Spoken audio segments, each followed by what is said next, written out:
So we're out here at the Tennessee Autorama. We decided to just walk around and see what was up.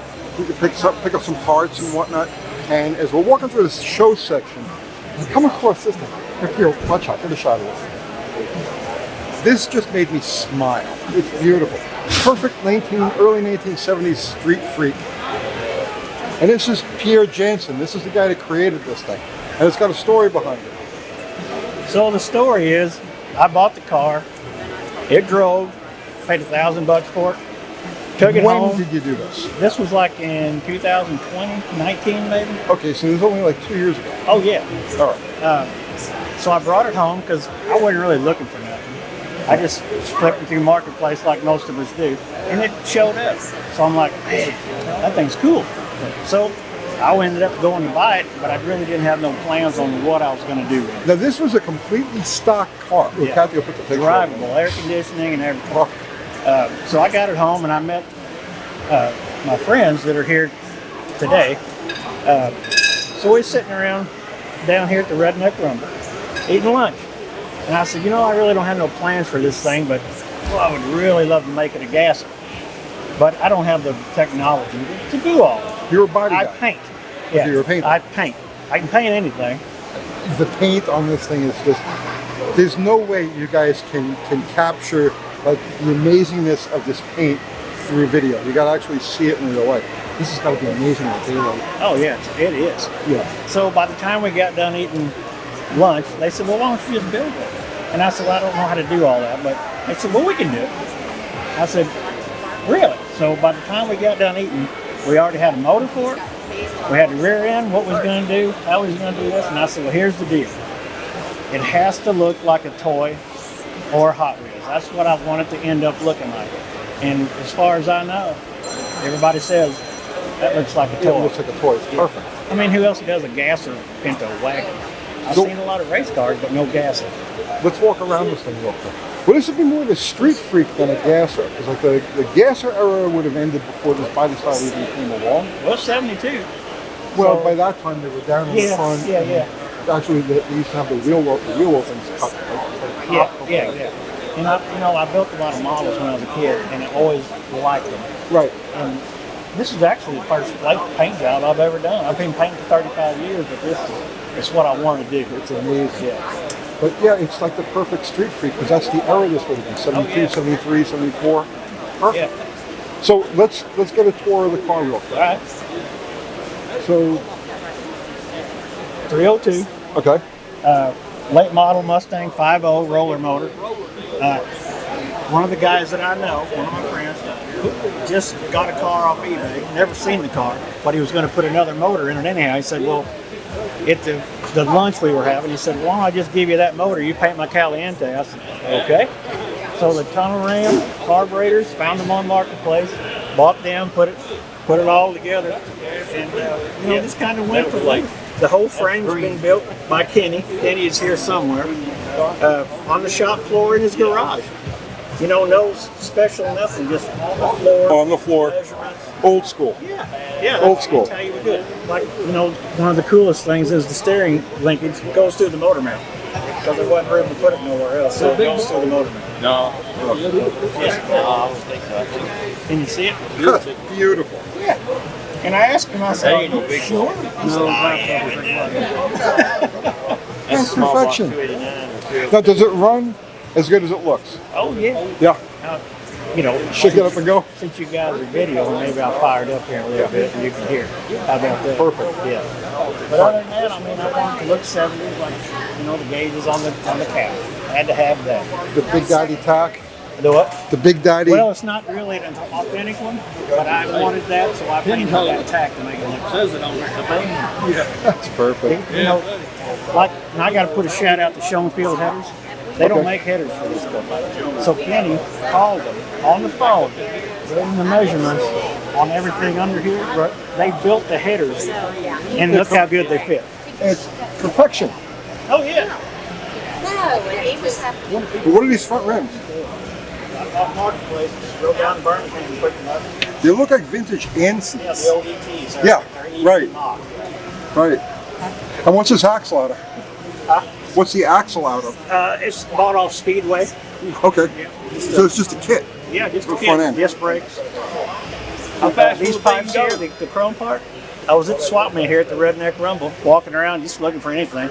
These were motorcycle pipes. Okay. And I thought, I'm just going to buy them. They were cheap enough. I'll figure something out on anything. So after we got the headers on here, I walked by it one day and I popped it up in that header. Oh, Perfection. perfect. Perfection. See, this is what you could do with random parts. Oh, yeah. Look at this interior. So Bob, the interior guy there in the gray shirt, he did the interior. That's Bob, the interior guy. Bob, the interior We need to guy. talk to Bob, the interior Oh, guy. yeah. Now, Bob I'm the here, interior guy. Bob here, never done a vinyl headliner. Especially not a sparkly one. Yeah, sparkly one. Get a look at the headliner on this thing. So he did the whole interior, seats and all. And I wanted an old school shifter.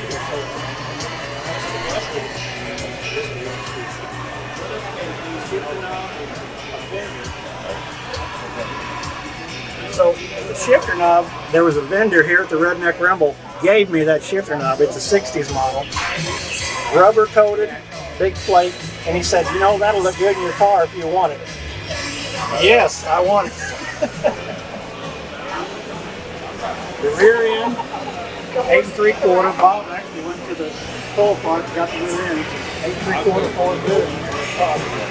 With disc brakes, it's all set up. Green tinted windows. Of course, you had to have green tinted windows. And closes like new. It's perfect. But tell me about this paint job, because this, I'm telling you, this is just amazing. You know, being as it was my very first, after 35 years of painting, this is my first big flake paint job. I thought, you know, I want to try it. So, of course, I got on YouTube, and I'm like, let's see how these guys do it. I knew how to do it, but what to mix with it, you know, to put it on. I had my ideas, so I got this guy's idea, and I said, you know, I'm going to try it. So I mixed it with regular clear. Got a base coat green on it, and that's green flake.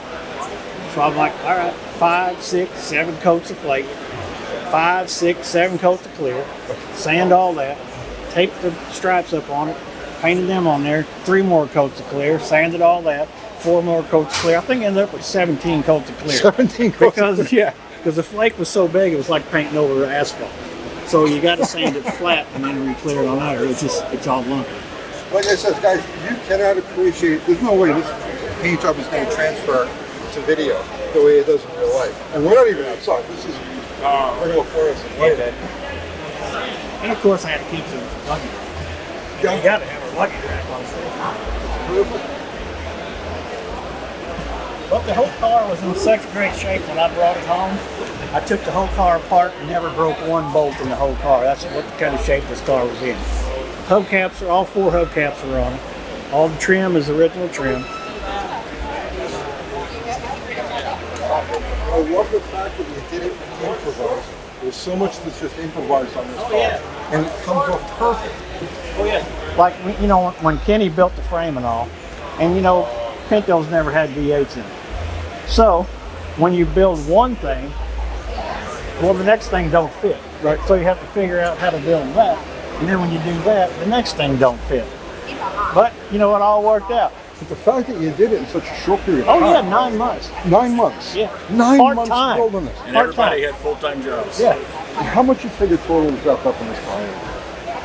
If you had to throw in Don't the tell number. her. She's sitting over there. Yeah, we'll do it quietly so that If I had to get, no, it's fine. If I had to guess, probably 20 grand. about 20 grand. Because, I mean, all the labor was free because we trade off everything. For what you have in this car, 20 grand is nothing. Oh, no.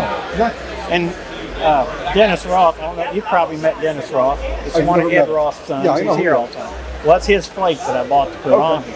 So when he's here and I'm here, he says, when that car starts, I better be in it. Because that's why I take him wheeling around here all the time. All right, but we got to light this. Do you think we'll get in trouble if we light Nah, this we'll off? do it. We'll do it. Well, we're both fired up.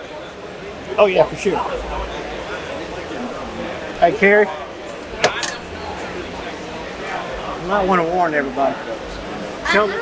Yeah, I'm gonna, Did you ask? No. we're gonna do it. Peter said he's good. No.